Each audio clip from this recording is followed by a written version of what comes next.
சித்திரங்களை பாடச் சொல்லலாம், தென்றலை அஞ்சல் ஒன்று போடச் சொல்லலாம். Hi friends, welcome back to our channel. என்னடா எடுத்து நீ கிச்சனில் என்ன பண்ணிகிட்டு இருக்கேன்னு பார்க்குறீங்களா? நம்ம இன்றைக்கி ஒரு ரெசிபி வீடியோ தான் பார்க்க போகிறீங்க. என்ன ரெசிபின்னு பார்த்தீங்கன்னா பன்னீர் புலாவ். பன்னீர் புலாவ் செய்கிறக்காக பன்னீரை வந்து டோஸ்ட் பண்ணிகிட்ருக்கேன். ஃபஸ்ட்டு பன்னீரை பார்த்தீங்கன்னா கொஞ்சம் உப்பு, மிளகாய்த்தூள், கரம் மசாலா, அப்புறம் என்ன மஞ்சத்தூள், இந்த நாலும் போட்டு கலக்கி வச்சுருக்கேன். அதுக்கப்புறம் பார்த்திங்கன்னா அதை வந்து தோசைக்கல்லில் கொஞ்சம் எண்ணெய் ஊற்றி அதை ரெண்டு பக்கமும் திருப்பி போட்டு கொஞ்சம் டோஸ்ட் பண்ணி எடுத்து வச்சுக்கணும். இதுதான் வந்து ஃபஸ்ட்டு ஸ்டெப். அடுத்து பார்த்திங்கன்னா குக்கர் வச்சுட்டு தேவையான அளவு நெய் ஊற்றிட்டு ஒரு பட்டை, கிராம்பு, சோம்பு, அப்புறம் பிரியாணி இலை இதெல்லாம் ஃபஸ்ட்டு போட்டு தாளிச்சுக்கணும். அதுதான் எடுத்து எல்லாத்தையும் போட்டுட்ருக்கேன். அதுக்கப்புறம் பார்த்திங்கன்னா பெரிய வெங்காயம், 2 பெரிய வெங்காயம் வந்து நீளமாக கட் பண்ணி வச்சுருக்கேன். அடுத்து அதை போட்டு தாளிச்சுக்கணும். அது நல்லா வணங்கினதுக்கப்புறம் இஞ்சி பூண்டு பேஸ்ட்டு வந்து அரைச்சி வச்சுருக்கேன். அதையும் போட்டு தேவையான அளவு இஞ்சி பூண்டு பேஸ்ட்டும் போட்டு தாளிச்சுக்கணும். அதுவும் போட்டு நல்லா வணங்கினதுக்கப்புறம் என்ன பண்ணணுன்னா தக்காளி, நமக்கு தேவையான அளவு தக்காளி வந்து போடணும். நான் 4 தக்காளி கட் பண்ணி வச்சுருந்தேன்.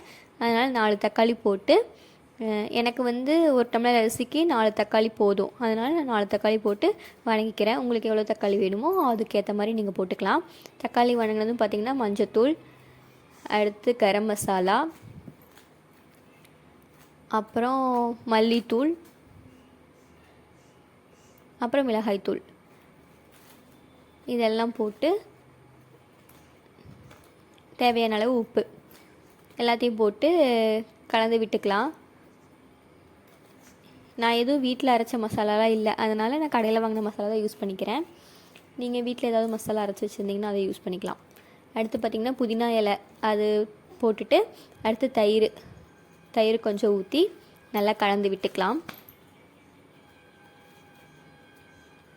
அதுக்கு நல்லா வணங்கினதும் அதுக்கப்புறம் பார்த்திங்கன்னா நம்ம டோஸ்ட் பண்ணி வச்சுருக்க பன்னீரையும் உள்ளே சேர்த்து கலந்துட்டு, அடுத்து பார்த்திங்கன்னா பச்சை பட்டாணி ஊற வச்சுருந்தேன், அதுவும் போட்டுக்கலாம். இதெல்லாம் வந்து ஆப்ஷனல் தான். பச்சை பட்டாணி இருந்தால் போடலாம், இல்லைன்னா பன்னீர் மட்டும் போட்டு செஞ்சுக்கலாம். அதுக்கப்புறம் அரிசி ஊற வச்சுருந்தேன். அப்புறம் அரிசி நல்லா கழிஞ்சிட்டு தண்ணி வடிச்சிட்டு அரிசி சேர்த்துக்கலாம். அப்புறம் அரிசியோடு சேர்த்து நல்லா கலந்து விட்டுக்கலாம். பன்னீர் வந்து உடையாமல் பார்த்து கிளறி விட்டுக்கோங்க. அந்த மசாலா எல்லாமே அரிசியில் சேர்கிற மாதிரி, அரிசியில் கலக்கிற மாதிரி நல்லா கலந்து விட்டுட்டு, அப்புறம் அரிசிக்கு தேவையான அளவு தண்ணி அளந்து ஊற்றிக்கலாம். நான் 1.25 டம்ளர் அரிசி போட்டிருந்தேன். அதனால் பார்த்திங்கன்னா 2 டம்ளர் தண்ணி ஊற்றிட்டு, அப்புறம் கொஞ்சம் பார்த்திங்கன்னா முந்திரி இருந்துச்சு, அந்த முந்திரியை போட்டுட்டு அப்புறம் குக்கரை மூடி விசில் போட்டாச்சு. அதுக்கப்புறம் சவுண்ட் வந்தோடனே பார்த்தீங்கன்னா எடுத்து கிளறி போட்டாச்சு. சமைச்சுக்கிறாங்க.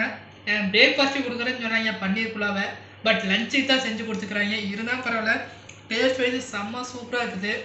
தயிர் பச்சடி, பன்னீர் புலாவ், முந்திரிலாம் போட்டு வேறு லெவலில் செஞ்சுக்கிறாங்க.